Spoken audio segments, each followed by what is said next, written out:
Hey guys, happy Saturday morning. I want to thank you so much for joining me on this week's episode of Coffee with Chris. And man, I feel like I'm saying this every week, but what a crazy busy week it's been.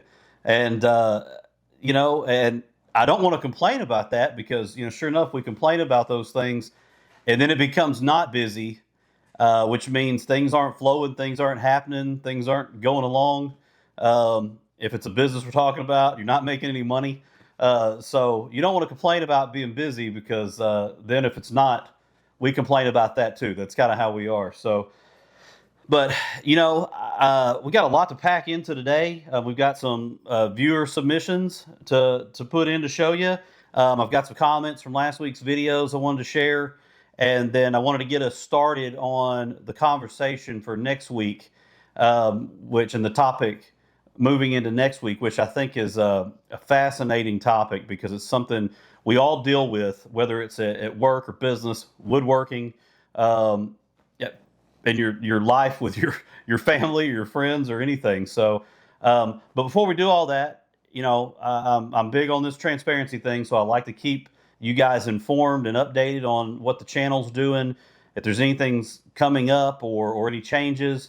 'Cause I feel like you guys spend your hard-earned time watching the channel, supporting the channel, things like that. Some of you watch these Coffee with Chris videos and the other videos. These don't get as many views as what obviously like build videos and things do, but some of you supportive all the way around, and man, I can't say it enough. I always appreciate that. So, but I feel like keeping you guys updated on what's going on or things that are happening is just how it should be. So, I've talked a few weeks ago, as we moved into the next stage of the channel, which was the monetization stage, and with that comes the little bit of money you get from AdSense and things. It's not a great deal, especially with a relatively still small channel. While we're growing, and that's super exciting.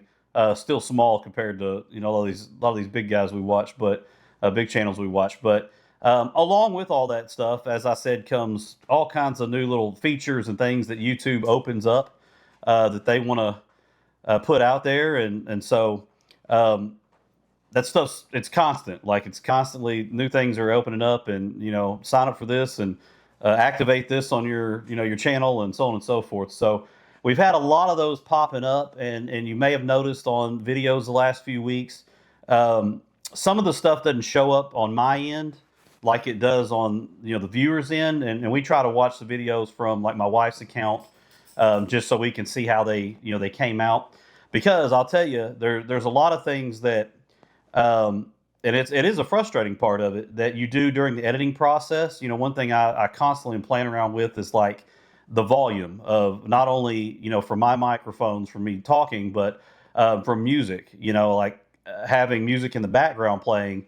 Is it too loud? Is it not loud enough? Is it just loud enough? So on and so forth. Like there's not really a right or wrong answer. It's just whatever you like the most. And so but I'll edit and watch something on my computer where I'm doing the editing, and then when the video gets released and we watch it when it comes out, sometimes things sound a little differently. The decibel level is different on the music or on the thing, and it's constantly tinkering around with it, trying to figure it out and get to where you kind of got a standard that kind of has a consistency across your channel. And so, but some of the things don't sound the same, so some of the things don't look the same from like my account, what they call our YouTube studio, from that end to when somebody watches it, so on their side. So those kind of things are always kind of tweaking and moving. But you may have noticed like some of course, the ads are starting to come up, and that, of course, is how the channel's supported financially, and I can buy wood to build things and do more projects and so on and so forth. So that's just part of it, is letting the ads run, having the ads during the videos. And I thank you guys so much for. I know not everybody likes watching ads, and so for letting those play, because that can support the channel. I don't have a point yet to where I'm ready to do a membership or anything like that, and I'm eligible to be able to do that, and I have been for quite a while. And I know a lot of small channels do it, and pretty much all the big channels do it, where you can have a membership and some extra content, or access to, various things. I just haven't got to the point yet where either I think that's a good idea for the channel or I'm ready to do that. I hate asking people for, to support the channel financially. I haven't got to that point yet. If that's something you guys might ever be interested in that are watching this and saying, hey, yeah, I think something like that would be cool. Let me know. And at a point where I feel comfortable maybe doing that down the road, something we might look into. But, one thing that comes along with all these channel upgrades or whatever you want to call them, like I said, is the shopping things that show up on the page and YouTube will have products that you maybe mention or use in your videos that they directly put links in for you, or the QR codes come up and you can scan them. During the ads, you can purchase directly off the ads. And when people do that, they give you a very small percent. I think this past week I made $7 or something off of, some of those ads things, which I didn't even realize that was going to be a thing coming up. So, hey, can't scoff at it. So, but that stuff they kind of automatically do as the channel grows, and every little bit helps. So, but you may be seeing that stuff starting to come up a little bit more. I'm not necessarily crazy about it, but I realize it's part of the deal, and it does help support the channel, financially a little bit. It gives a little leeway to being able, like I said, buy wood and add it to projects and consumables and things like that it takes to do things for the channel. So, anywho, but I did want to share, I have been getting a few brand collaboration things that come in, and some of them are just ones that are companies you've never heard of, and they come in, and I'm sure they get fed out to a lot of people that are in that particular niche. And so I've had 3 or 4 now that have shown up, and the first couple of them I just politely said no thank you, because they weren't things that pertain to the channel, weren't things I would use, so on and so forth. The last few that have popped up have been, power tool type things. One was a very inexpensive drill set that, an Amazon type brand overseas, manufactured. We emailed back and forth a few times. It was something I was actually willing to try because it was a kind of a really budget friendly option that may be beneficial to someone. So I told him I'd be happy to kind of do a little review video on it and compare it to, like, my Ryobi tools that I use, which some people think those are very budget friendly as well, depending on your opinion. So, I was very honest with them up front and said, I'm not going to do this unless I'm able to be honest about it. And so if I don't feel like it's a good product, it doesn't have enough power, battery doesn't last long enough, so on and so forth, I'm not going to recommend it or anything to my viewers. So I said I want to make sure that the video I can do on it is an honest review. And I never heard back from them after that. And so that was a couple weeks ago. I have one now, actually. Hold on a second. That just came in this morning, and I will be doing a review video for these folks. I've never heard of them before, but I did look on YouTube, and there are a good amount of videos where people have reviewed these very same products and even some more of their products. And so these are ones that actually just came in this morning, and they're batteries. I've got 2 different sizes, and so they're from a company called Ceener, Ceener.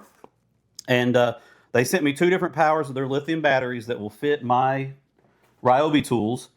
And so that's what they do. They make batteries and they make chargers that go to, are compatible with your tool brands. And then they also make some other products that I'm really interested in.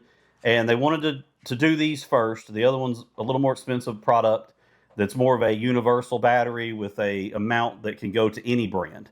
And I'm really hoping this works out well, because I'm really interested in that for not only myself, but also for the viewers. I think that might be a cool option for some people. And some people are going to scoff at that because it's not a major tool brand, it's an off brand, so on and so forth. And that's okay. Everybody's got their thing. No big deal. I'm easy with that stuff. But for people that are looking for a value or looking for a deal or that are doing it on a budget like our channel kind of caters to, maybe a cool thing. So this will be a video coming up in the next several weeks. just a small, short little review video. I've already went over all the little stuff with them on what they'd like for me to, compare them to the Ryobi batteries, and how I told them what I was willing to do and not do, and so on and so forth. And they do want me to send them a copy of the video prior to me publishing it on YouTube. And but I did assure them that I would publish it, or wanted to publish it, regardless of the outcome of the video, the review. Because again, all about upfront, honesty, transparency. I'm not going to use or promote anything that I'm not comfortable with or don't like. So we'll see how that works out. It's my first one, so we'll see how that goes. And then one other thing I want to tell you about before we get into the meat part of the video, and this is kind of more of a funny thing, but again, I thought I would share it. I have got approached a week or so ago, week and a half ago, from a company that wanted to do a full sponsorship, not just a free product for a review type video, but a full sponsorship with the videos. I think it was fueled by these Coffee with Chris, videos, but for all of them, which that's an exciting thing, because that's somebody that's, willing to give you a little bit of pay you for every video for a 30-second spot on your videos or whatever.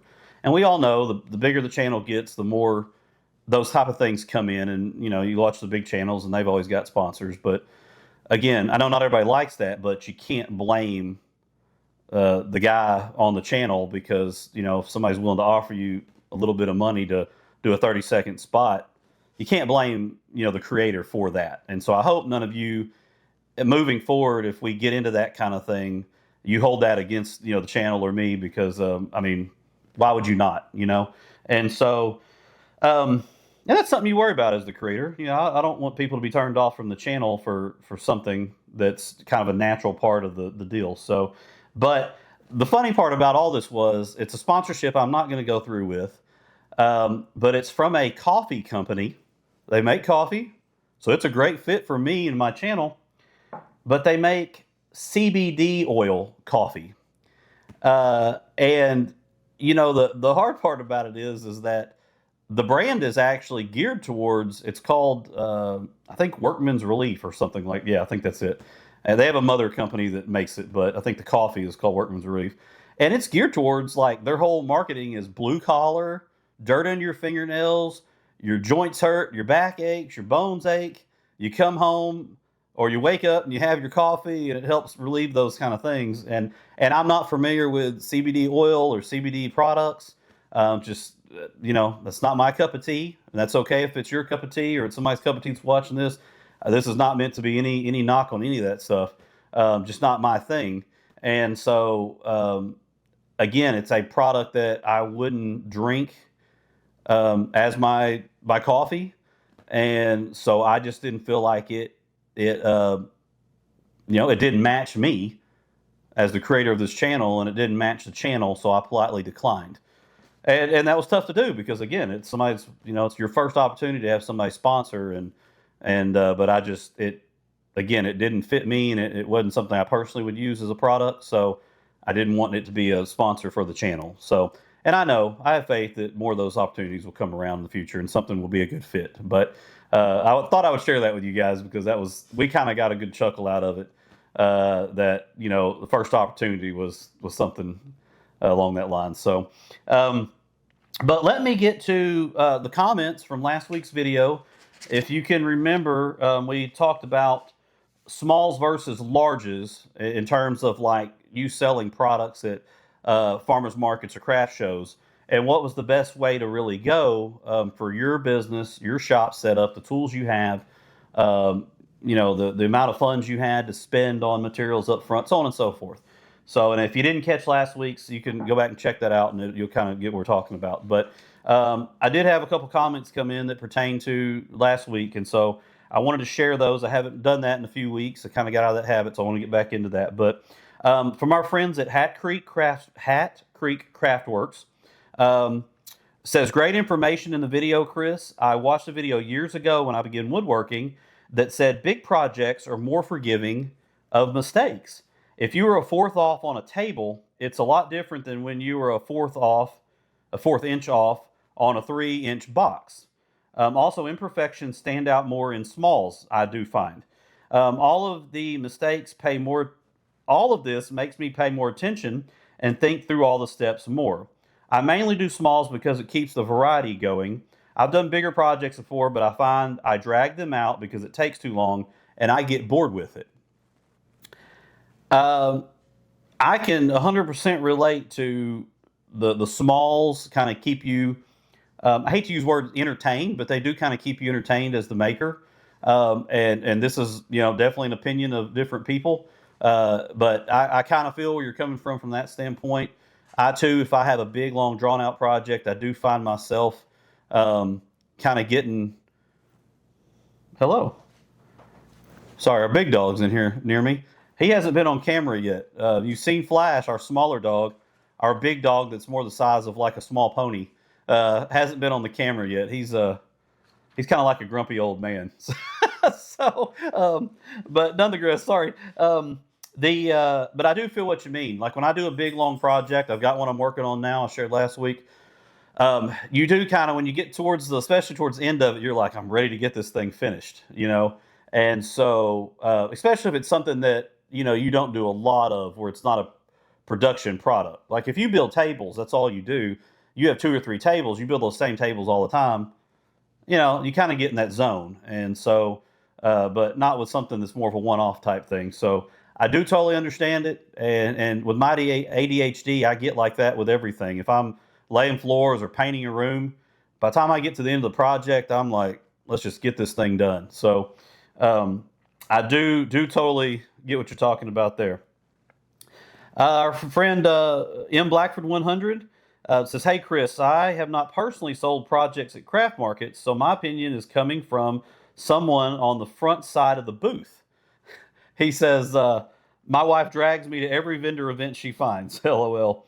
It seems to me that over time, selling more small items on a regular basis would generate more consistent revenue than counting on 1 or 2 big items that might take 3 or 4 shows before they actually sell. More small items hold the attention of the customer longer, keeping them at your booth and allowing you the opportunity to interact with them more and build that personal connection that make people feel like they are a part of something. Yeah, that has been our experience, at least in our area. Now, like I said, we've talked about it before. Areas are different. Parts of the country are different. Um, uh, the amount of money people will spend at shows and things like that are different in places. In our area, it is definitely smalls for the win. We do usually, sometimes we'll take one big item. I spent, our first probably 6 months we did shows last year, taking some side tables. I took, some outdoor furniture that I bought. Apart from the pain of loading all that up, getting it out to your spot at the show, putting it back in your truck, bringing it back home and loading if you don't sell it, so on and so forth. We just didn't have any luck with those things. People didn't, $100 items. I know that's not a lot for some people, or $200 items was more like some of them. Just didn't work. And it made, I don't know if it's the money part of it in our area, or if, people have cars, they don't have a truck. They don't have any way to get it home, even though you offered to deliver it for them afterwards, things like that. So, definitely smalls. And I've talked about those different levels on other videos, the different selling levels and the dollar amounts, I should say. And so in our area, yes, smalls do it. People walk in, they look at stuff, they pick things up. They just seem more interested in those small kind of impulse buys. Really, the only thing we've had a good luck with selling at our markets that we go to in our area are some of the small planters that I've done some videos on, and you see everywhere. $35, $50, $70, depending on the size of them. We sell some of those the right times of the year. But no, it's definitely more smaller items, with the higher volume ones, the higher dollar ones being like a really nice cutting board that I sell for $100. We did quite a few of those during Christmas time last year, during the holidays. So the next one we got is from our friends Alder and Elm Woodworking. Just says, "Hey Chris, I like your thoughts on using smalls to fund the larger builds. Not only do they cost less to make, but they help grow skills and build confidence." Yeah, I mean, and that's, some of it's out of necessity. Absolutely. We talked about that last week. Sometimes doing those smalls is just, you don't want to have a lot of money hung up in big builds. Maybe your skill level is not the point where you're comfortable or confident enough to try a bigger build. whatever the case may be. But yeah, I think, those smalls and those things that you can do quick, batch out, don't have to, not a lot of room to store them. They don't take up a lot of space on your tables, even at the shows, depending on how much room you got, how big your booth can be. Um, yeah, I just like that idea of using the smalls to fund the larger projects. So again, not everybody may agree with me. It's so far it's what's worked for me. So thank you guys for your comments. So we did have one other comment. It didn't necessarily pertain to last week's Coffee with Chris, but I've been emailing back and forth a few times with this fella, and I did tell him I was going to shout him out. He's got a small channel as well that he's trying to get up and rolling. I think he said he's done it for a few months. And so it's Michael and his channel is Working Against the Grain. I'll put it on the screen here. Working Against the Grain. And he's, like I said, I think he's said about 2 months he's been doing this. Now he's been woodworking longer than 2 months. I think he's actually got an email you can send in stuff for custom orders. I think he builds furniture, and so but as far as the YouTube thing goes, it's just now getting rolling on that. So go check out that channel, Working Against the Grain. And like all of us when we first get started going, he's trying to figure out his style, I guess, and lighting and all that stuff that you kind of work through the process when you're getting up and going and figuring out what works and don't work and how you want your stuff to look and not look, and so on and so forth. So go check him out, give him some support, give him a subscribe. And, that's what this community is all about is us smaller channels, and even the ones of us that are seeing some, growth real quick. We need to support each other. And, that's the whole reason for this whole thing I'm doing, is kind of try to grow this community. And he also shares, the same beliefs and values in his faith that I do. So that gives me a connection with wanting to support him even more. So go check out Working Against the Grain, Michael. And he is supposed to be sending me some build photos. So he said he was going to. So we get those in. Those will be part of next week's video, or as soon as we get those in, we'll include those in the following video. So guys, please keep sending in the comments. Man, I love reading them. I love sharing them. And speaking of comments, I had said a few weeks ago that one of the things I pride myself on is responding to all the comments personally, not using auto responses or the AI generated responses that they give you that you can use. Do my absolute best to literally type all the responses personally, even if they're short or long, either way. And I try to make them go along with the comment, but I'm a little behind right now. How this thing is growing rapidly is blowing my mind. I keep saying that. And the amount of comments that come with the videos, the more views you get, the more comments there are. And so I'm several days behind right now on comments. I think 4 days, I try to do a few at a time here and there and get caught up. My fingers start cramping. So bear with me if you left a comment. And I know not everybody leaves a comment expecting a response. I know especially on these big channels, there's thousands and thousands and thousands of comments on each video, and none of them ever responded to, because there's no way, like I said, on these big channels. But I said I was going to keep trying to get to all of them as long as I possibly could, and so I'm still doing that. And so just if it's been a few days, I've seen them and I've read them. I read every comment. My wife reads every comment. I just may have not responded yet, so I'm going to continue to do my best to at least thank you, or something at the very least, because it's important to me to acknowledge that you took the time to watch and leave a comment. So I'm going to keep doing my best on those. So bear with me if it takes several days to get back on them. And again, I thank you for leaving them. That's a big deal, and that helps out the channel as well when you comment, because YouTube and their algorithm and all that stuff that's far beyond what I understand takes that into account, as well as our people being active on the channel and with the videos. So again, thank you so much. I certainly appreciate it. Well, let's get to the submissions for this week. Chad Matthews, he sent in some stuff before. He sent us in some four pictures, and I wanted to take the time to go over with them. Again, you guys know anything with a cross, anything patriotic, I love. That's kind of who I am. So um, the first two here, we've got the two kind of traditional, the red, white, and blue, or the flags, kind of more traditional looking flags.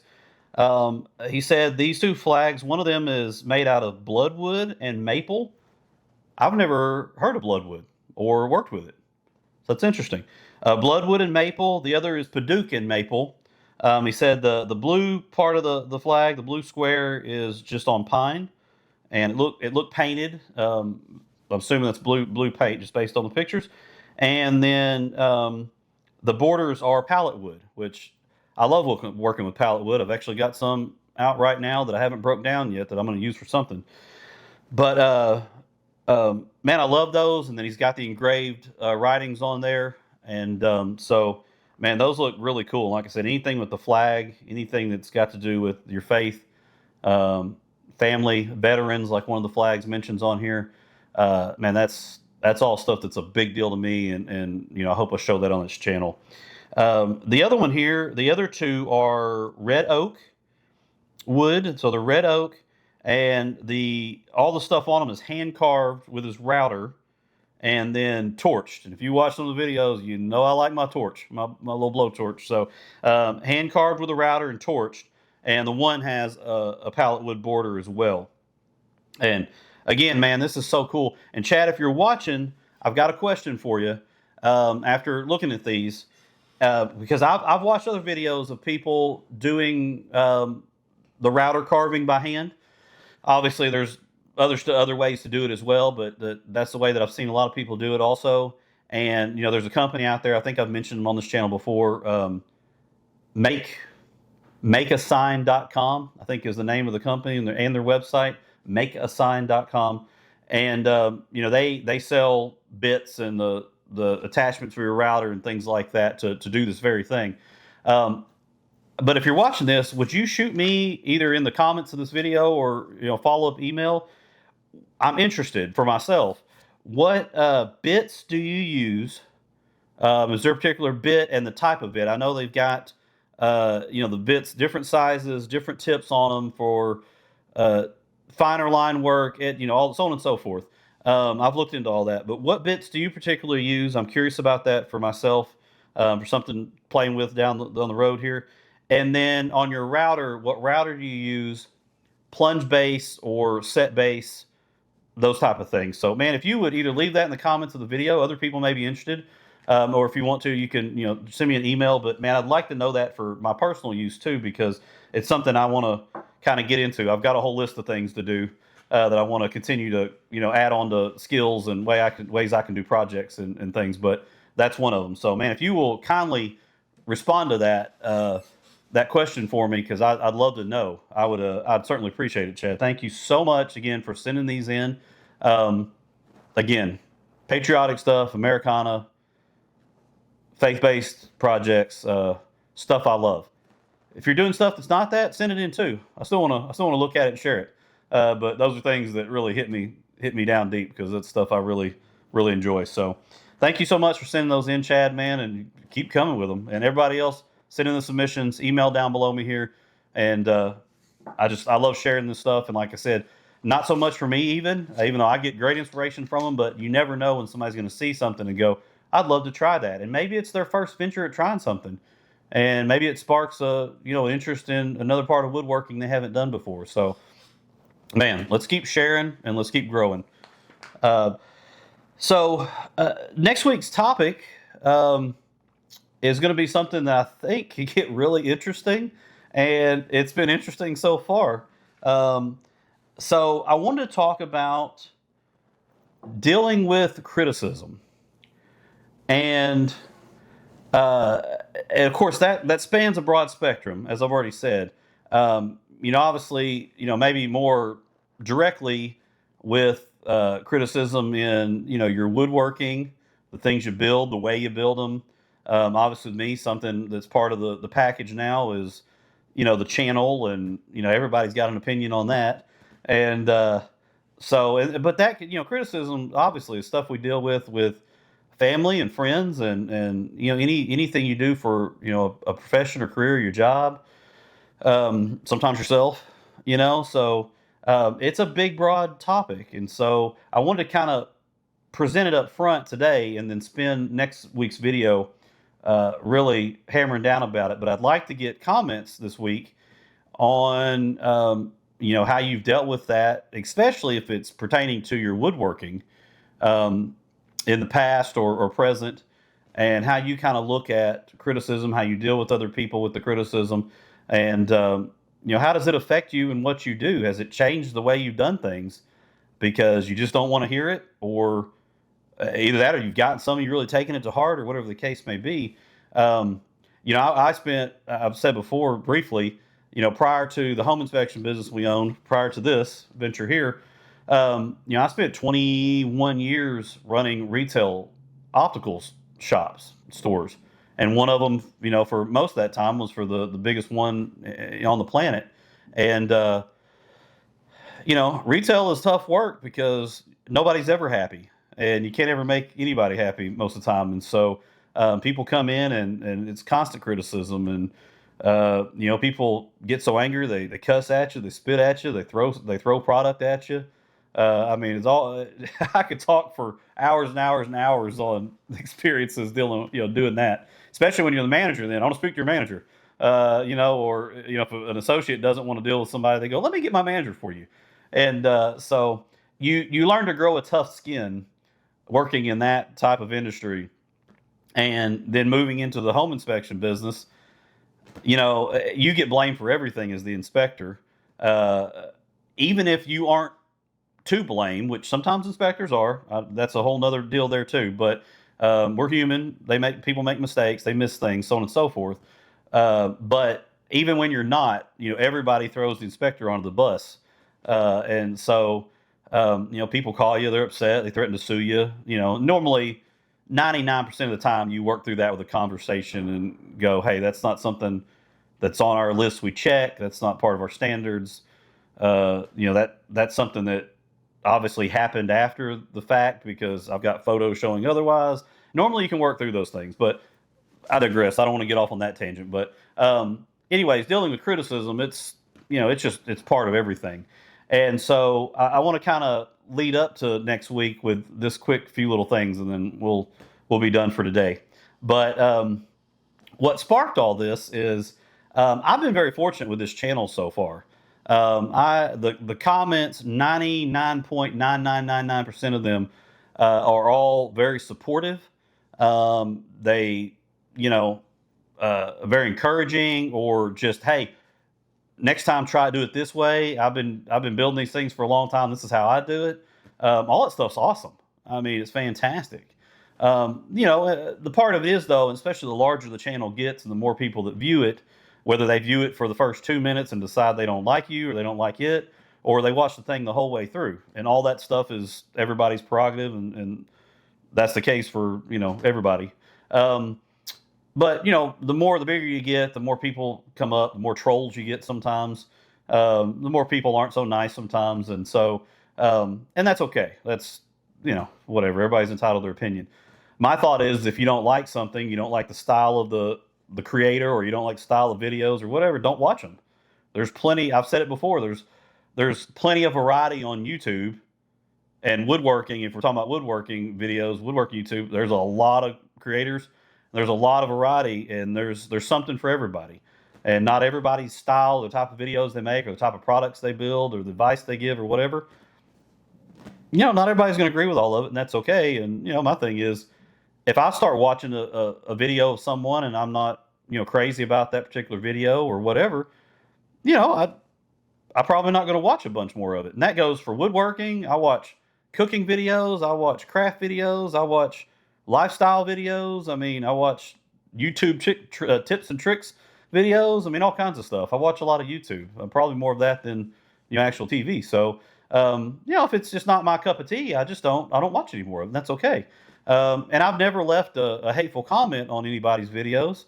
I've left good ones because, it's kind of that old adage, if you don't have something nice to say, don't say it at all. I don't see the point in leaving mean or hateful comments. If you don't like it, that's okay. Just don't watch it. But some people do, and that's okay. And so we got our first one this past, I don't know, a week ago or so, I guess. and it seemed like more of a troll thing. And so I don't want to get deep into it, but it was essentially the person leaving the comment um,